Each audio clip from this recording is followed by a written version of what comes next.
Chaos Space Marine shoulder pads can be works of art unto themselves, depictions and dedications to their demon deities. But some of these pauldrons are blank canvases, free of any such iconography. Maybe you're like me, and the squads of loyalist Space Marines you've had for years have finally seen the error of their ways and wish to be blessed by the ruinous powers, but need a bit of a tune-up to look the part. Well, good news! In this video, I'll go over a few simple ways to customize Chaos Space Marine shoulder pads, specifically for Nurgle. I stuck each shoulder pad onto a cork with some blue tack to make them easier to work on, just like a painting handle. If you have some extra plague bearer heads rolling around, or maybe bought some extras from one of the many bit sites online, this would be a great place to use them. You could even use Nurglings if you're incredibly dexterous and not prone to losing small plastic pieces. But I'm not! You can see how I separated the jaw from the top of the head and flattened a spot on the shoulder pad to help the plague bearer head contour to the overall shape of the shoulder pad better and to keep a lower profile. I did some very basic green stuff sculpting to blend the head in with the shoulder pad. You could easily sculpt in all those fancy boils and divots or whatever you like to better fit your vision of what something aligned to Nurgle should look like. I often get complaints that my Nurgle stuff isn't gross enough.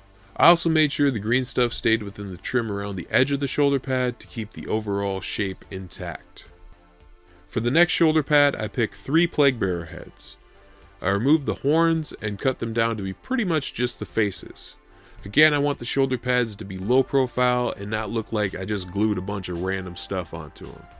I decided these 3 heads did still need a horn, so I whittled down a piece of sprue and glued that on.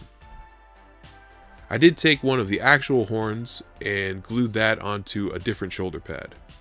I flattened out a small section so that the horn would adhere properly and form a strong bond with no gaps.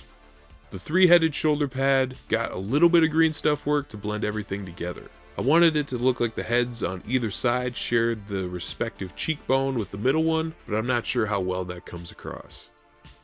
Again, I made sure the trim around the outside of the shoulder pad is unobstructed. For the horn shoulder pad, I added a green stuff ring around the horn and then blended the outside edge so it looks like the horn is bursting out of the shoulder. You could go really crazy with this. Multiple horns, a massive horn, tentacles, whatever. For this next one, I grabbed an actual Chaos Space Marine shoulder pad and did my best to make a flat surface for one of these etched brass chaos symbols made by Green Stuff World.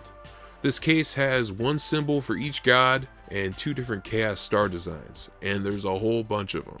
I'm gluing the Nurgle symbol onto the flat surface I made because I had a very difficult time trying to bend these tiny brass pieces to fit on a curve. Maybe I'm doing it wrong, but bending them didn't go well, so if you do happen upon these symbols, I'd stick to applying them to flat surfaces. This next technique requires circle hole punches of different sizes. I've had these for a while, so I don't remember the size, and it's not embossed on the punch anywhere, but if you search online or at your local craft store, you can probably find some pretty easily.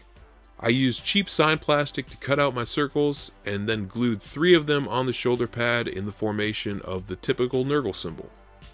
This next one is a variation of the previous technique, but instead of using tiny circles, I've got some tiny round beads to use. The plan was to drill holes in the shoulder pad with a pin vise and glue in the beads, but I overestimated the size of the beads, so I improvised.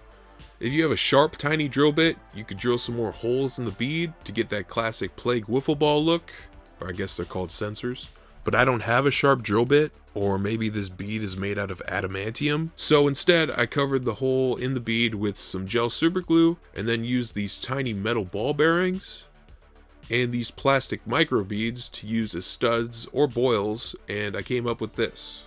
It's a bit of a cluster, but I think it works for a Nurgle shoulder pad. You could always make a more uniform pattern. You could also use that initial concept with appropriately sized green stuff spheres cut down and glued in place. Or if you're feeling really adventurous, you could replace the spheres with skulls.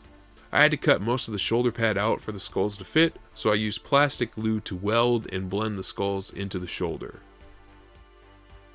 And finally, if you find a symbol you like from some random bit, you can always make an Oyumaru mold of it and cast a green stuff copy. I suggest using green stuff because it's still pretty flexible when cured and can contour to the curve of the shoulder pad. And there you have it. Which method do you like best? I'm partial to the hole punch technique. Apart from full-blown miniature sculpting, are there any ideas I didn't cover? I may do a similar video for corn shoulder pads, so leave any suggestions for that in the comments below as well. If this video helped you out, you can help me out by picking up that like button and smashing it into a windshield. Metaphorically.